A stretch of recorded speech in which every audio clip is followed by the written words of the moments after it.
Hello and welcome to Home with Sarah Jane. In today's video, I am sharing my 11th graders assigned readers for the 2025-2026 homeschool year.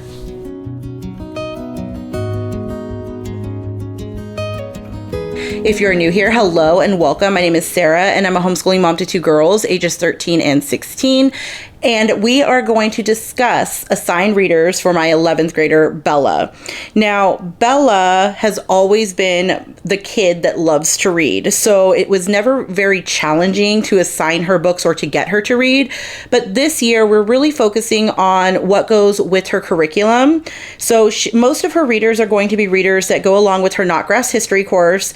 It's also going to be books that go along with her The Good and the Beautiful High School Year 3 course. And then I have a few books that we talked about together that she wanted to read as like her fun reading. And there's a few books that I chose myself that I wanted her to read through that are a little bit more informational. But let's go ahead and take a look at all of her books for her 11th grade years. Now, there were a couple of history readers on Notgrass's reading list because she's using Notgrass America the Beautiful. No, Exploring America. I always get those confused. One of them's for high school, one of them's for middle school. The high school course, anyway, she's already read through a couple of the books on that list, so they're not going to be in here, but I didn't replace them with anything else. I just am going to let her skip reading a book for her history program at that time, and she could just maybe read more of her fun reading during those units. But let's go ahead and jump into her history readers. So she's starting off with The Scarlet Letter. She has already started this, and let me just tell you, I haven't read this book in probably 2 decades, okay? It's been like 20 years since I've read this book, at least. And this has brought up a lot of conversation. We've had a lot of conversation about this book, Bella and I, so she is enjoying it, but at the same time, like, she finds this book, she finds what's going on in this book a little frustrating. So she's very vocal about her opinion on The Scarlet Letter. Next up, we have the narrative of the life of Frederick Douglass. This looks like a really short read. I was surprised at how small this book was, but I'm sure she'll enjoy that. But she'll be reading through this one here.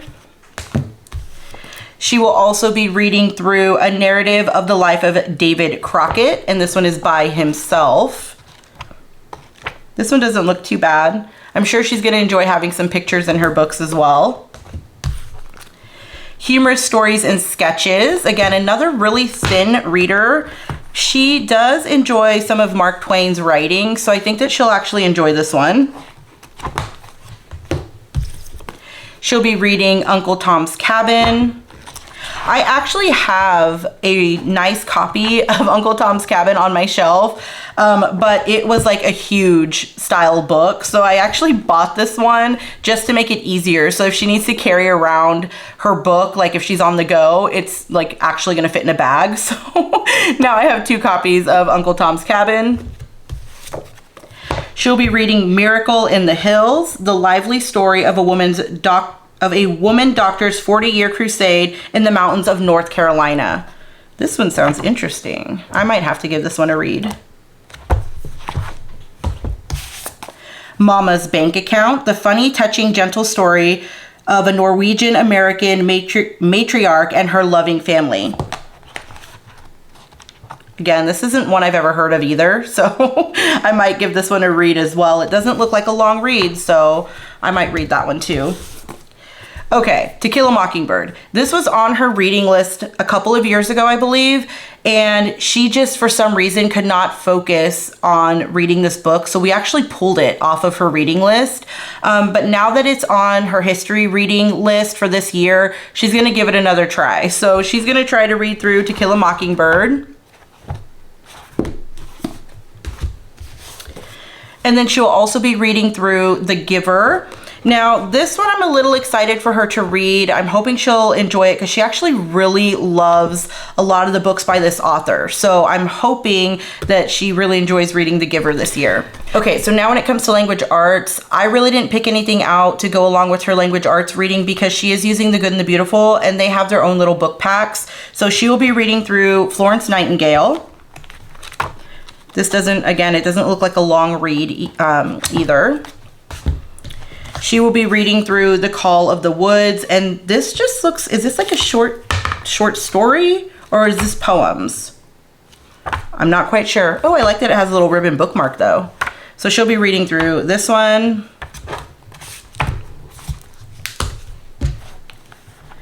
Short story collection from The Good and the Beautiful.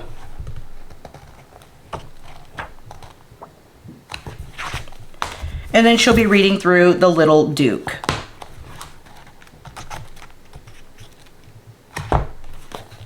So next up we have Bella's Fun Reads, and the first one that she's focusing on, she's actually already started this one. This one is Unbirthday. This is from a Twisted Tale series, and this is What If Wonderland Was in Peril and Alice Was Very, Very Late. Bella's favorite Disney movie is Alice in Wonderland, the cartoon version. She's always loved it since she was little, so this book was not surprising when she said she wanted to read it for her fun reading.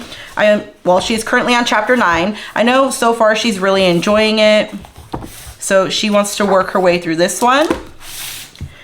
And then she also wants to read through A Twisted Tale, A Whole New World, and this one is What If Aladdin Had Never Found the Lamp.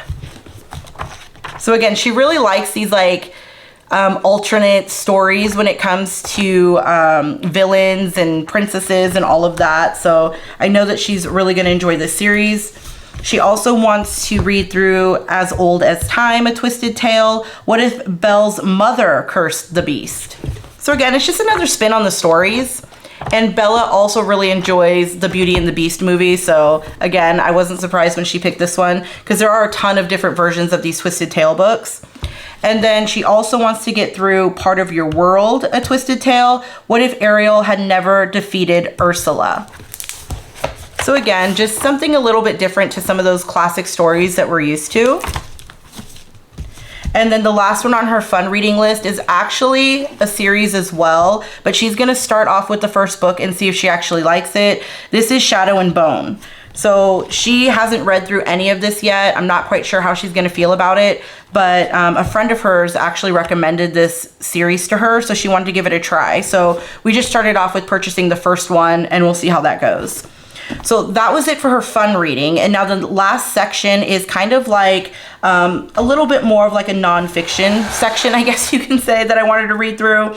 Now, some of these books she will not be reading through every day. She'll just be reading like sections of these books at a time. And the first book I chose for her is Mightier Than the Sword: Rebels, Reformers, and Revolutionaries Who Changed the World Through Writing. Bella enjoys writing. She wants to be a writer of some type when she's older, and she's actually currently already working on writing a few short stories and poems herself. So I thought that this would be really fun to read about different people throughout history that kind of changed the world through their writing. Now, this book I know isn't necessarily high school level, but I still think it's a lot of great information. And once she's done with it, this is probably a book that I'll read through with my youngest daughter as well. So I'll see how Bella enjoys it, but it's short writing as well. If you look, it's not like she's reading a ton in one day. So like here's one, and oops. Oh no, is that right? No, that was right. See, it's just a few pages and then they move on to the next author. So I think that this is very manageable for her. She could just read like 1 or 2 a day. And then I also have her reading Fiction Writing 101, Tips, Tricks, and Exercises to Guide Beginner Fiction Writers. So again, I just wanted to get her a few books that would kind of help her along her way for what she is interested in. The next one is How to Self-Publish a Children's Book. This is something that she actually has been working on. She's been working on writing a couple of children's books. She really enjoys children's books, so I'm not surprised that that's kind of where she's starting off. But again, just some information to help her along the way. And then the last thing that I picked out is this 52 Modern Manners for Today's Teens. Now, this is something I'm actually going to be using in my morning basket with Lydia as well. I'm trying to get my morning basket stuff together still, you guys, but you will see it eventually. But I'm gonna have Bella read through this. Now, there is a volume 2 as well. So I think what I'm gonna be doing is in my morning basket, I'll probably have this copy and then Bella will be working through volume 2, and then we'll just swap once we finish them up. And then, you know, we'll just have Lydia work on volume 2 and Bella work on volume 1. But again, this is just a quick little read. So I think that this is a fantastic idea. And it is like a little, again, it is a little flip book, so it's easy to manage and everything, but it's just one small reading a day. She might do a couple just to get through this in maybe one semester. She might read a couple a week. I haven't really decided on that yet, but this is pretty much the last of what I have mapped out for her. So that is everything that I wanted to share with you today. These are all of the assigned readers that I have so far for the 2025-2026 homeschool year. If you have any questions, please leave them down below. And as always, thank you so much for stopping by. You have a great day. Bye.